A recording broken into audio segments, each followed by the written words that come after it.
ஏ அவிச்சு வச்ச நெல்லுக்கும் அள்ளி வச்ச முள்ளுக்கும் திரிச்சு வச்ச மாவுக்கும் சேர்த்து வச்ச சீருக்கும் காலம் இப்போ கூடி போச்சுடோய் கெட்டி மேளத்துக்கு ஆளு போச்சுடோய்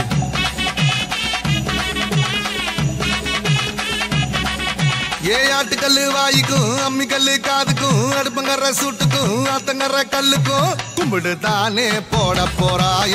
தங்கச்சி பட்டணம் தான் போக போறா